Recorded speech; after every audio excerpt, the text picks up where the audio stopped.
Hey ladies and gentlemen, welcome back to the channel. As always, it is Nick here, back with your daily crypto news and analysis. And today, guys, we're going to be talking about Ripple and XRP. You guys already know the deal. Listen, as we look at what's happening around the global financial system, we know that a systemic change is happening. The biggest problem is that I see a lot of people kind of playing into a few narratives. So let's look into a few things. So what do you see? Whoa, Jim Rickards predicts the end of the US dollar hegemony will be August 22nd, 2023. Mark your calendars. This is from Linda P. Jones. Gonna take a step back real quick and tell you guys that this date means nothing. There's no way to this date. I highly doubt that this is not going to be the end of the US dollar hegemony, if you will. But I do think that, yes, we will see some pretty big events around that time, simply because, yes, this is when the BRICS meet. ODC XCIA advisor predicts date when US dollar hegemony will collapse. And within this, we do see many factors are worth considering, including the weaponization of the dollar against Russia's economy amid the conflict in Ukraine, the US's own national debt of I think it's now $32 trillion, and recent talks on the part of the BRICS Plus group to create an alternative trade and reserve currency that would rival the dollar. On August 22nd, about 2.5 months from today, the most significant development in international finance since 1971 will be unveiled. And this is more so talking about the BRICS Plus Summit. Now, as we do look at that, yes, it involves a lot of things around the gold-backed system, the pushback against the US dollar and SWIFT, and all that kind of stuff. And we do see what is interesting to note is that on the same day in 1971, August 22nd, was also the day the US dropped the gold standard. It involves the rollout of a major new currency that could weaken the role of the dollar in global payments and ultimately displace the US dollar as the leading payment currency and reserve currency. Now, with this in mind, what would be my view on this? Well, first off, yes, we are seeing a pushback against the US dollar and US dominated systems. It is no surprise at this point. It's no shock. We know that this is happening. We are aware of this happening. The problem is everybody's predictions are most likely going to be wrong around the dates and stuff like that. I believe that we are probably about roughly 5 to 10 years away from the US dollar completely losing its reserve currency standard. And even then, maybe it doesn't, right? The reason why I say this is because so far, we are about 90 years in on the US dollar as the global reserve currency. Traditionally and historically, we have seen global reserve currencies have about roughly a 100-year cycle. Change is on the horizon. It's happening. It's going to happen. The big deal is what the hell is actually happening, right? Everyone wants to be behind this. This is the gold rush, if you will, behind currencies. If you can invest in the right pieces, well, guess what? You will walk out of this revolution extremely wealthy, and those that, are a part of your family will most likely be cherishing you forever because they will also have that wealth. Generational wealth is the big thing around this. But the thing is that it's not as easy as most people make it out to be, right? You got to look behind closed doors. The doors are closed, but the elites are giving us breadcrumbs. I've talked about this in many occasions. As we do see the reserves right now around the US dollar, we know that this is still pretty strong. It's sitting at about roughly 59%, but it has been breaking down. This is going to be utilized as an example like anything else, right? I talked to you guys about COVID-19 and how their big claim around COVID-19 was, hey, physical money has germs on it. Also, COVID has accelerated the push against utilizing physical cash. Everyone started to utilize digital cash. Well, really? I wouldn't be surprised by that, because guess what? You had lockdowns. People were locked indoors. They were ordering off of Amazon using digital, money. So as we do look at it, physical cash and use of, physical cash was obviously going to drop during that time. But they utilized it as an example to push for CBDCs and push for this digital system. And now, 3 years down the line, well, guess what? We are seeing an accelerant yet again, which is the BRICS and what the BRICS are doing. And what the US is going to say is, hey, in order for us to keep on par with this, we need a CBDC. We need I don't know if it's going to be gold backed, right? Which I've talked about how we could see a gold backed system. But we do know that a new system is on the horizon. Now, going back to June 2022, we did see from the IMF enduring preeminence. Within this, we do see the US dollar might slip, but will continue to roll. When we look into this article, it's actually pretty interesting because what they say and what they are talking about is also crypto and digital assets. And we do see changes afoot. Changes are underway that could undermine this supremacy around the US dollar, of course. Now, they're talking more so about China and other emerging market economies led by China and how they have been pushing back against the dollar for a while. As we do look at this, we also look at new technologies, new payment systems. And we do see the emergence of digital currencies, both private and official, is shaking up domestic and international finance. Consider international payments. They involve multiple currencies, payment systems operating on diverse protocols, and institutions governed by varying regulations. As a result, cross-border payments have tended to be slow, expensive, and difficult to track in real time. New technologies spawned by the cryptocurrency revolution now make for cheaper and practically instantaneous payment and settlement of transactions. Kind of sounds right on par with a company I know that is utilizing blockchain technology, Ripple with XRP, of course, and even Stellar with XLM, right? We know this. And we do see down here, even central banks are getting into the game using the new technologies to increase the efficiency of payment and settlement mechanisms for cross-border transactions by their domestic financial institutions. The central banks of China, Hong Kong, Thailand, and the United Arab Emirates are collaborating on one such effort, and other central bank consortia are engaged in similar exercises. We know that Ripple just recently expanded into Hong Kong and also into the UAE. Down here, these developments will alleviate payment-related frictions in international trade because quicker settlement reduces risk from exchange rate volatility. Exporters and importers will enjoy less need to hedge against the risk of exchange rate volatility that stem from long delays in processing and finalizing payments. Economic migrants sending remittances home, a key source of revenue for many developing economies, will also benefit from lower fees. Changes are also afoot in foreign exchange markets. This is that 7.7, I think it was the last time that we looked at, a $7.7 trillion per day market. For example, transactions between pairs of emerging market currencies are becoming easier as financial markets and payment systems mature. Typically, converting such currencies to dollars and vice versa has been easier and cheaper than exchanging them for one another. But China and India, for example, will soon no longer need to exchange their respective currencies for dollars to conduct trade cheaply. Rather, exchanging renminbi for rupees directly will become cheaper. Consequently, the reliance on vehicle currencies, particularly the dollar, will decline. In short, as international payments become easier and perhaps even increase in volume as frictions recede, the role of the dollar in intermediating such payments could decline. In tandem with these changes, the dollar's primacy in the denomination of various transactions will decline. Pricing of oil contracts in dollars is less important. For example, if China can use the renminbi to pay for its oil purchases from Russia or Saudi Arabia. And I want you guys to understand that what they are doing is settling these transactions and sending these transactions utilizing a medium of exchange or a bridge currency rather than utilizing the dollar in these scenarios. And guess what they could utilize? Well, they could utilize digital currencies.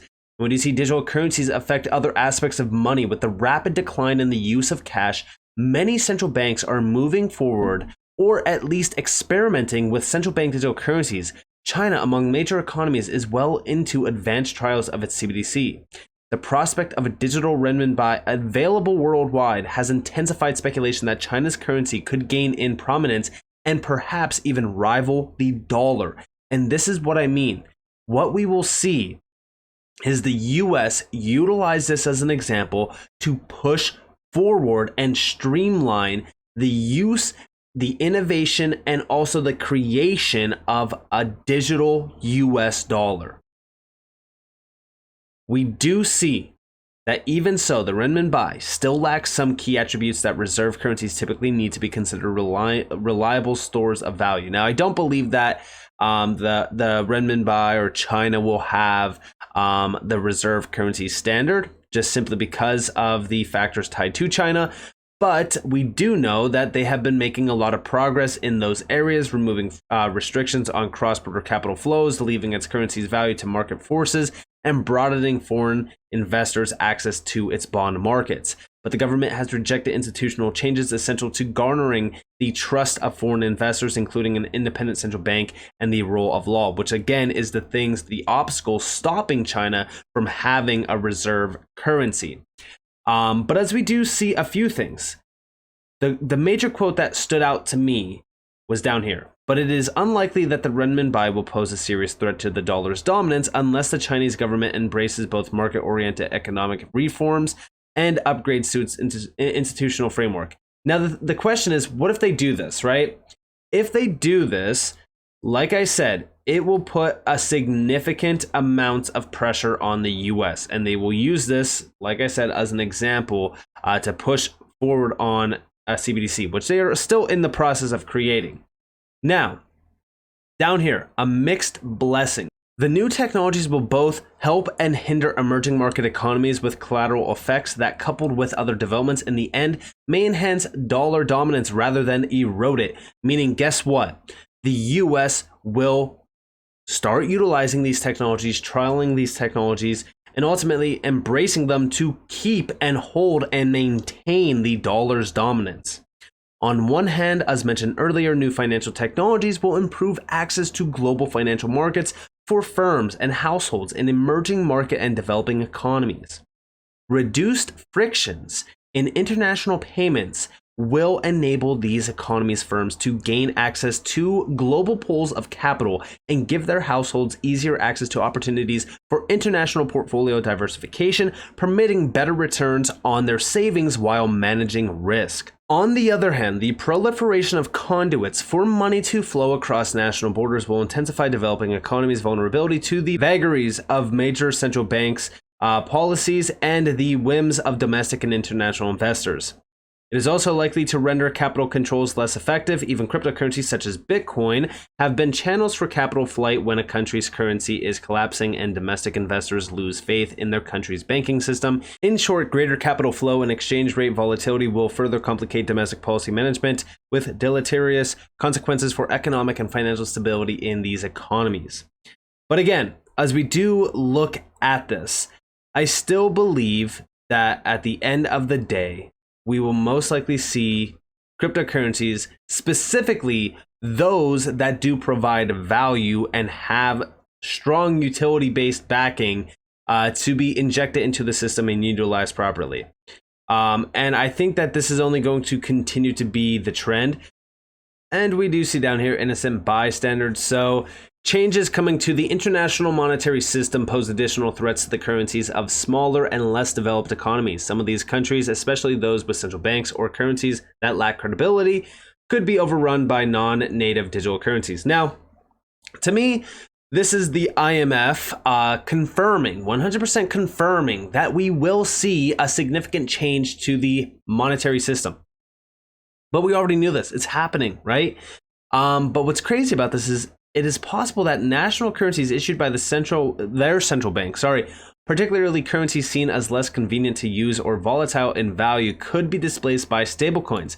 Private cryptocurrencies issued by multinational corporations or global banks are usually backed by US dollars to maintain stability, or by CBDCs issued by major economies. Even a volatile cryptocurrency such as Bitcoin might, in addition to enabling capital flight, be preferred to the local currency during economic turmoil. But it is more likely that economic turmoil could result in further dollarization of economies, particularly if digital versions of such well-known currencies as the dollar become easily available worldwide.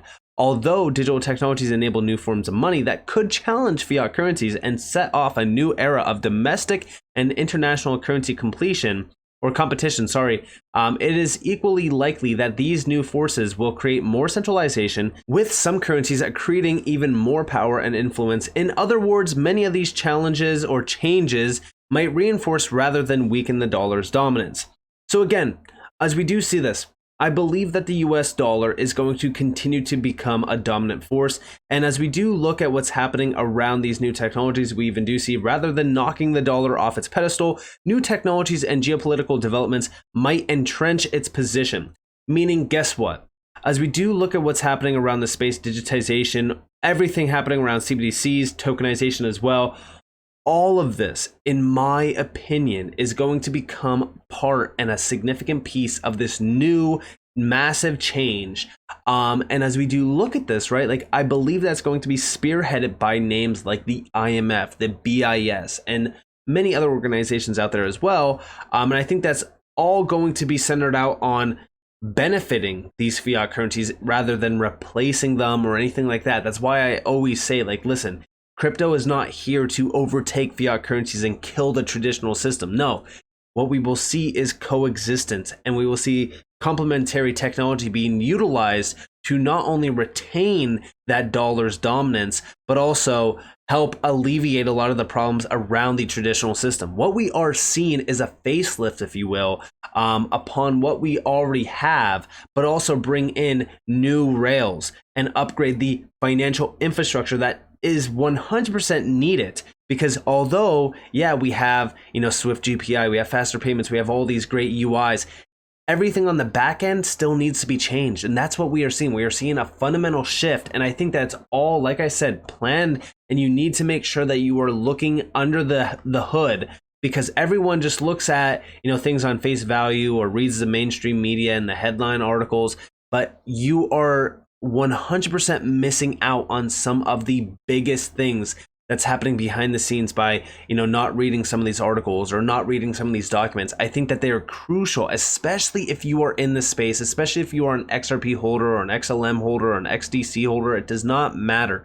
If you believe and see the vision behind crypto, and if you understand what crypto is doing, then you should 100% be hyper-focused on some of these names like the IMF, the BIS, and what they are doing around some of these experiments, especially around some of these tests, by utilizing these technologies for, bridge currencies or settlement or synchronization of two different currencies. Like, this is what's happening.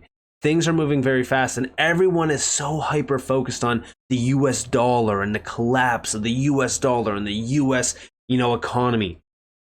If we do see a significant crash, it is going to be all by design to usher in this new system so that, again, the US dollar can retain that significant title. But even if we do see the dollar completely collapse and the US, name, thrown to the side as the reserve currency, what we will see rise from that, and I've said it in many videos before, is a full-on decentralized system where there is no reserve currency. Because I think that the central bankers and a lot of these organizations also see the fact that, listen, for the longest time, the reserve currency status or title has only weakened other economies, while that same economy that has the reserve currency status, continues to centralize the global international monetary system. So as we do see what's happening right now, I believe that we are seeing a major change. And I think that for the most part, we can see very, very large benefits for this. But there could also be some negative things tied to it, which I've outlined in many videos before as well. So with that being said, I hope that you guys enjoyed this video. If you guys did, definitely leave a like, subscribe, turn notifications on because I'm more free content. You guys are more than welcome to follow me on Twitter and join the free Discord in the description below.